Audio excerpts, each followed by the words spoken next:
conduct an internal investigation and get to the heart of the matter.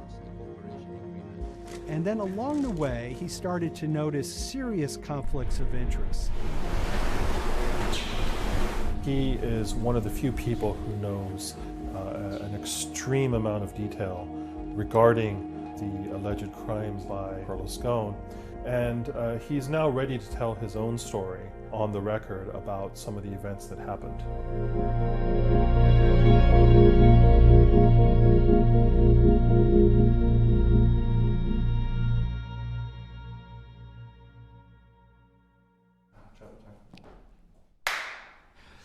My name is Ravinder Passy. I'm the former Global General Counsel of Nissan Motor Co. Limited. And you could say, yes, I had a front row seat in terms of what was going on. When Carlos Ghosn saved Nissan years ago, he was depicted in Japanese comic books as this hero, and now maybe we'll see comic books where he's the villain. In corporate Japan, Nissan was quite an unusual company. It was led for 2 decades by a non-Japanese executive. Well, Carlos Ghosn was a hero in the Japanese business world. If you had a global business celebrity in Japan and worldwide, it was definitely Carlos Ghosn. In a country with few foreigners at the top, he stood out. But over the years, he saved Nissan from bankruptcy, allied with Renault and Mitsubishi, and turned the alliance into one of the most competitive in the world. Yet as the years went on, I think his ambitions changed a little bit. He started thinking about legacy plays, and one of them was to really tighten the alliance between Renault and Japan. And unbeknownst to him, there was a contingent of senior Nissan executives that were really felt threatened by that move. They really thought that they would lose complete control of the car company, and even in the government there was probably a little bit of anxiety about a national champion in the auto industry falling under full-blown foreign control. Carlos Ghosn was an auto industry leader, respected by many in Japan. Now he's in jail. The arrest of Carlos Ghosn came completely out of the blue. This was in November of 2018. He was coming to Japan on Nissan's corporate jet for a regular executive meeting, and he was met on the tarmac by Japanese authorities who whisked him away to a jail and charged him with financial misconduct crimes. So what happened was that a power struggle ensued inside the company, and somewhere along the way it was criminalized. By that I mean that there were allegations leveled at Carlos Ghosn about the way he reported his pay to Japanese authorities, the way he handled money inside the company, that in other contexts might have been a board action, might have been handled internally.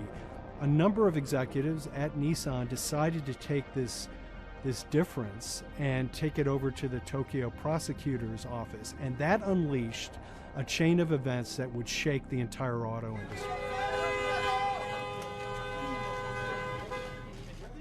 So after Carlos Ghosn was arrested, Nissan launched an internal investigation into the events that led up to his arrest.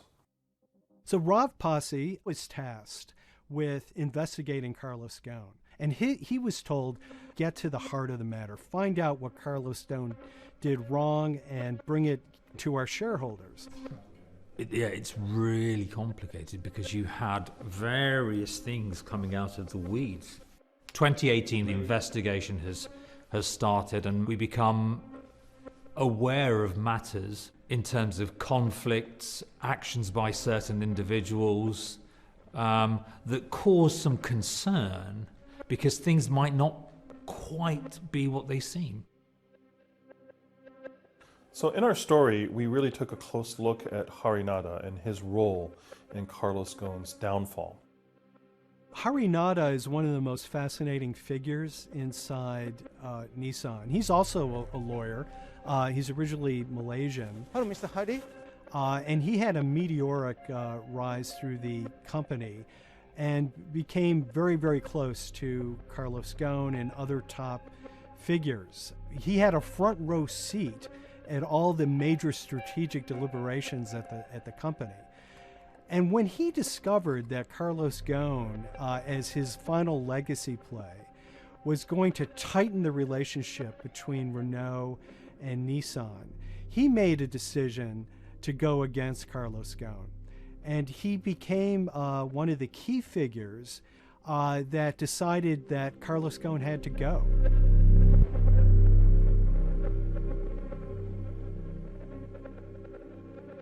Harry Narder was somebody who actually recruited me into the company, so I have a long-standing relationship with him, or did have a long-standing relationship with him. For many, many years, he was a mentor. I had doubts about the credibility of the process right at the start. Harry Narder had a plea deal with the Tokyo prosecutors. Now, that suggests he was intrinsically involved in some of the wrongdoing, or the allegations of wrongdoing, and it just didn't smell right, just doesn't sit right. So there was a basic conflict of interest. In other words, Harry Narder had to deliver results to Japanese prosecutors to avoid his own criminal liability, and he's accusing and leading the investigation of Carlos Ghosn. Some of the people who had been involved in the original alleged crimes were also looking into the affairs themselves. Ravinder Pasi began pointing out some of these conflict of interest issues. And the reason for that is essentially his concern was for the company. If the company's own investigation into itself was compromised, that could lead to a very weak position in various lawsuits that it was dealing with across the world. I had discussions with Harry, discussions with the statutory auditors about these conflicts, discussions with HR about some of these conflicts, because at that point we reported into him. You know, at the time everything was quite, as you can imagine, it was, we've got to do this, we've got to do that, we've got to move fast. But when you step back and look at some of these things, you just think, my God, what was going on here? Because members of my team were being placed in immediate danger. Your chairman's been arrested, a representative director's been arrested. They both happen to be foreigners. And then now what we need to do, we're being instructed to do, is certain compliance professionals need to go into properties in Brazil, for example, and retrieve evidence. They've got to do it very carefully, because if they don't do it carefully, they're going to get convicted of criminal activities. And likewise, when a team of lawyers were commissioned to go to Lebanon, I mean, one of my immediate concerns was, why are lawyers from Nissan being sent to go to Lebanon to retrieve evidence? These are just lawyers, they're corporate lawyers from Nissan. You had revelations that a number of executives had benefited from share appreciation rights when they shouldn't have. I mean, you know, substantive amounts of money being taken by these guys when they weren't entitled to take them. And you do think, yes, how is this going to look later on? It's going to look quite concerning. So that triggered for me the sort of assessment that, well, I'm going to have to do something, because up until this point, I haven't put down on paper these conflicts and these issues.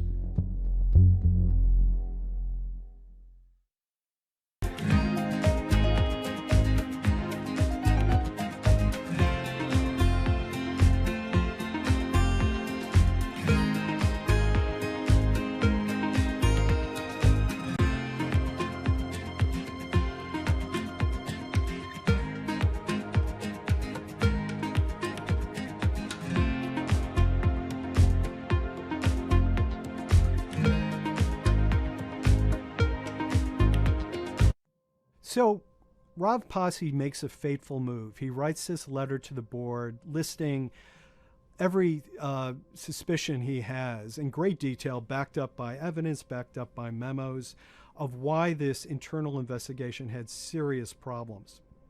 He sends a letter to the board and it's crickets. He doesn't hear much of anything. Nothing happened thereafter. Nothing at all. Just like it just gone into a black box. And he began to suspect that there was a desire, even at the highest level within Nissan, to kind of sweep these conflicts of interest under the rug. Unfortunately for me, I think, again, with hindsight, people must have thought that this is the nail that's sticking out, and we can't have this. Within 3 days of me submitting that to the board of directors, that letter to the independent board of directors, I was removed from the Ghosn Executive Conduct Matters. I was then told that I could not attend board meetings anymore. And up until that point, I had attended every single board meeting. I was then also told that after 8 years of being in Japan, I'd be going back to the UK. It eventually transpired that I'd be the VP of Projects and Transformation, managing a team of 3. So you can imagine what this feels like at this stage. Almost an arbitrary removal from Japan, where I've lived for 8 years, had 3 children there, my family has grown up and we've been settled there, having a few months earlier been promoted to vice president at a global level, to being almost demoted. So Pasi was essentially being reassigned to get him as far away from the internal investigation as possible, and also to a certain extent in retaliation to some of the issues that he brought up regarding the internal investigation and Harinada.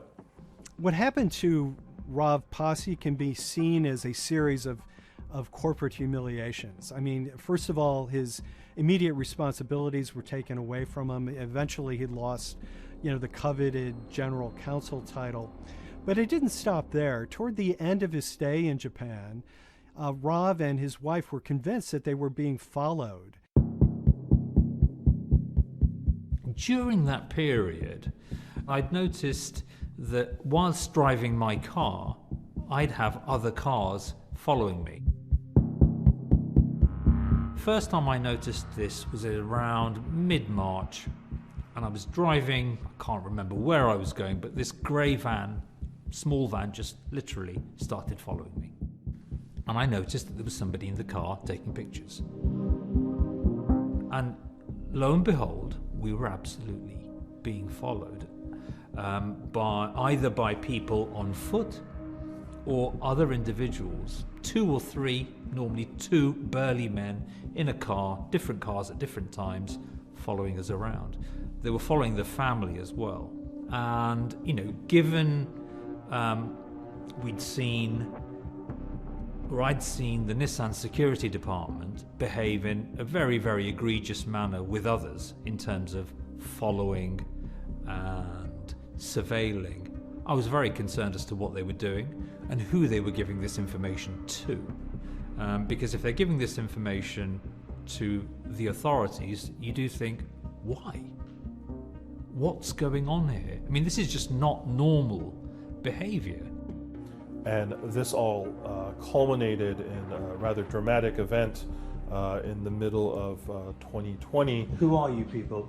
Where Nissan had hired a legal team and had obtained an unusual court order from the district court in Yokohama to basically do a search and of his home and seizure of his corporate laptop and phone and other documents. If you don't let us in now, we have to break this key. So it's a pretty extreme way to treat someone who had spent 16 years at the company. There's no one else at the door. These people have all come in. We don't really know who they are, apart from the fact that I've been shown a badge that says the Yokohama court. And they're here to recover a laptop and a mobile phone.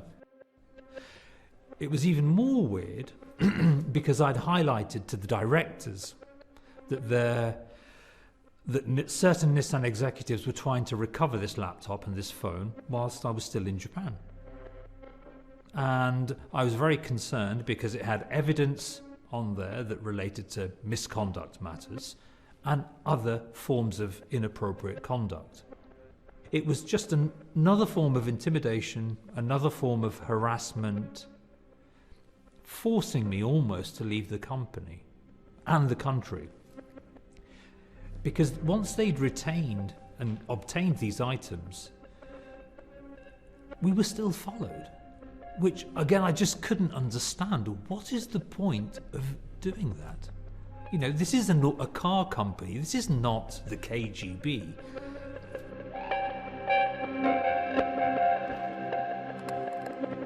I think it's fair to say that Rob Posse didn't have full battlefield awareness of all the intrigue going on at Nissan.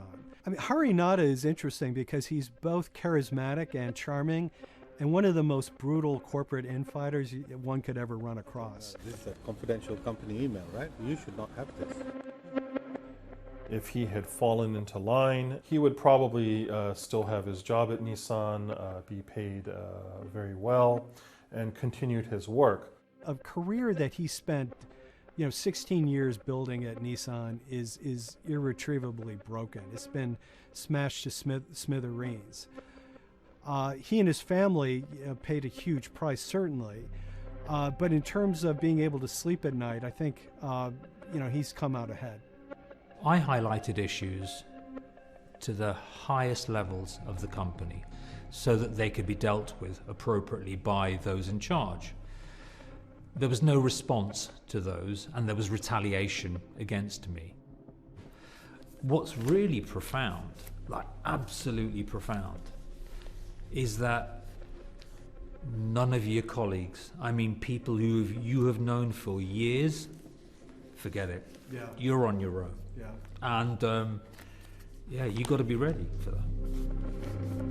You've got to be ready for that.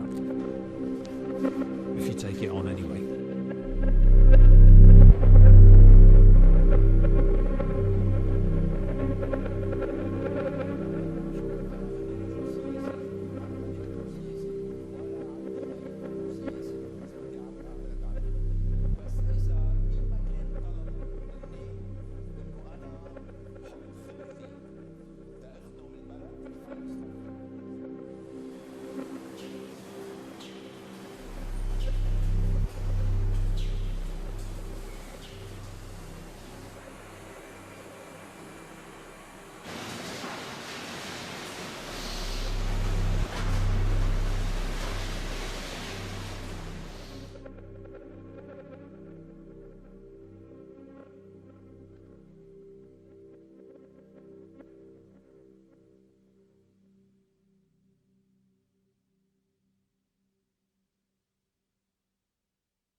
This is the awful truth.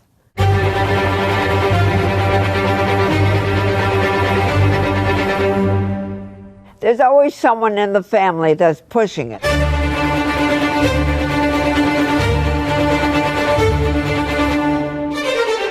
This lady does not deserve to be taken advantage of, especially at your age with your own grandchild. Yeah. My grandma is having to sue them. I'm testifying against them. Nobody's talking. They're one floor below right now. I get afraid to go on the elevator. It's sad that it had to devolve to this. It's like a soap opera to me. It's a very sad thing. It's a family feud. A family feud. Here's a family that, on paper, you would think has the wealth that so many people seek, yet at the end of the day, it seemed to sort of rip everybody apart.